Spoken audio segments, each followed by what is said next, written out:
सेहतमंद तिब्बी मालूमात हासिल करने के लिए हमारा चैनल RSK हर्बल को सब्सक्राइब करें और अपने दोस्तों अहबाब से शेयर करें। हमें तमाम सोशल मीडिया पर फॉलो करें, लिंक डिस्क्रिप्शन में है। गुर्दे के दर्द का आसान इलाज।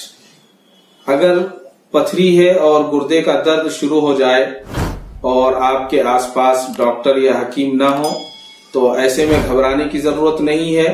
दर्द गुर्दा होने पर बहुत आसान इलाज है। उसका इलाज ये है कि असली शहद से निकला हुआ मोम लें और एक चने के बराबर उसकी गोली बना लें और अच्छा गर्म पानी जिसको आदमी इत्मीनान से पी सके उस गोली को उस पानी से इस्तेमाल करें और एक तेज गर्म 1 कप पानी पिलाएं। इंशाअल्लाह चंद ही मिनटों में मरीज को गुर्दे के दर्द से आराम हो जाएगा और जब आराम हो जाए उसके बाद डॉक्टर और हकीम से रुजू हो जाएं।